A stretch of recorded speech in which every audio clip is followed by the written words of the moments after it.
Happy New Year. Welcome to 2025. It is time to get back to the charts. So what I have here is an old chart of an old E-mini S&P contract, and I'm putting this as the curtain before I start to go look at the weekly, daily, and 60-minute charts for the current front month.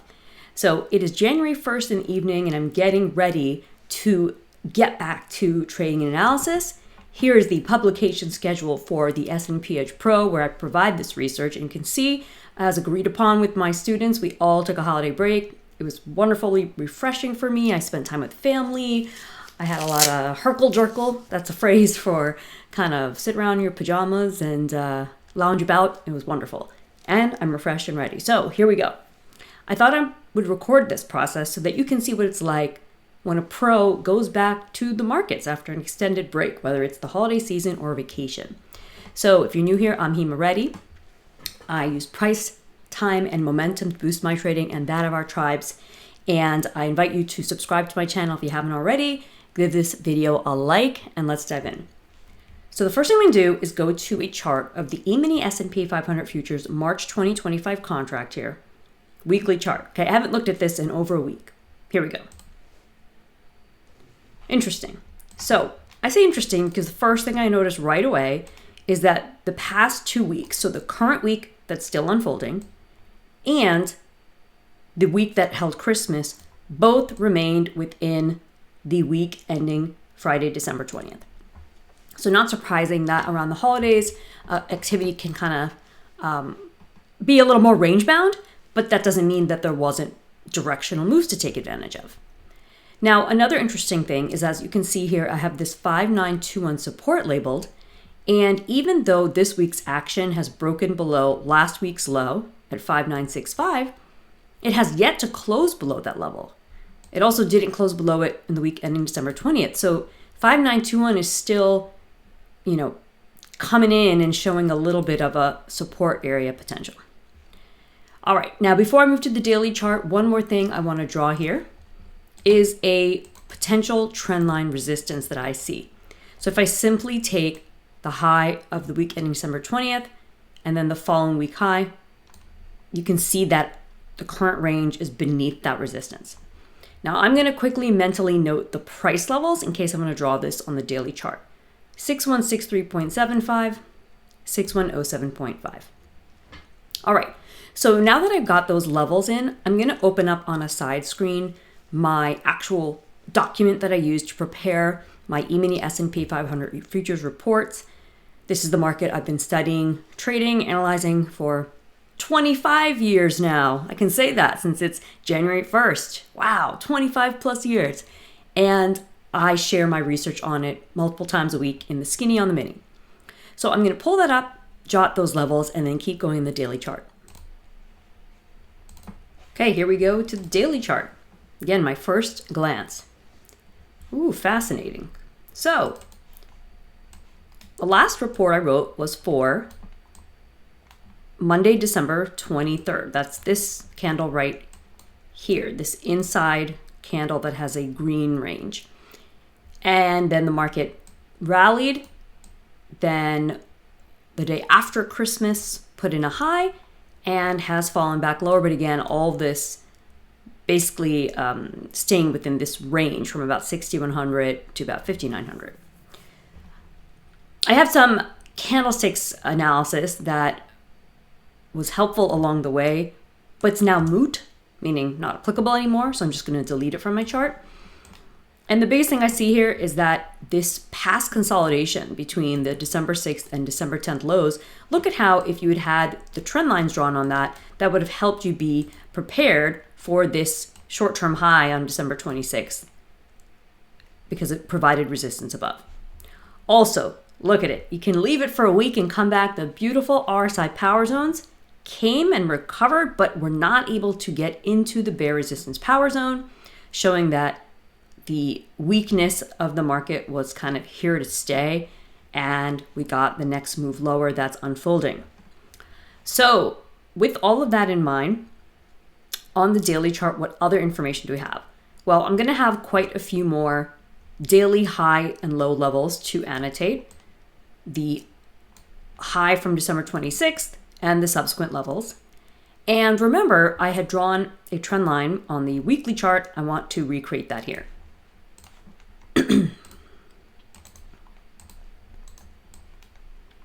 I'm just doing it in a different color so that I can differentiate, but this is what that same trend line looks like that I had on the weekly chart, which I'll make red there as well. All right. So in the short term here, just based on what's unfolding, there could be room for a little more downside. However, notice how the lower shadows the past few days have been a little distinctive and the bodies of the candles are narrowing. This tells me that the market's trying to find a footing for a short-term recovery. But again, I'll do that deeper analysis on the 60-minute chart. So I'm going to go to the 60-minute chart, capture my reaction, and then I'll continue on my own with my market prep. Here we go. Haven't seen this guy in ages. Okay. Now, when you look at this chart, you might think, oh, wow, it looks like a hot mess. Well, of course, because I haven't annotated the chart in over a week. So the first thing I'm going to do is just pull off some of the old troughs and peaks I marked in the RSI power zones. This is a great practice that you should do no matter what level of trader you're at, because it really helps you be in line with the action.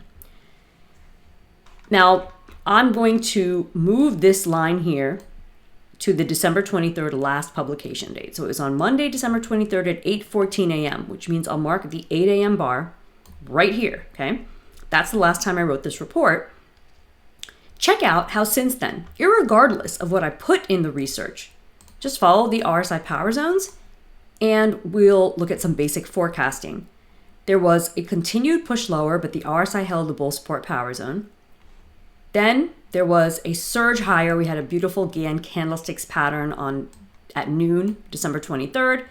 Market continued higher with the RSI power zones coming up and just gently kissing, not entering, but just skimming against the bull resistance power zone. Again, all while Santa was doing his work and your kids were tearing through their presents. This is the beauty of the approaches that I use, is that even with lower holiday volume or any other news or any other activity going on, they still work. All right, what happened after that? Again, before I clean up my charts, just look at what actually happened. Well, this is pretty cool. So we had a move up to 6105, right?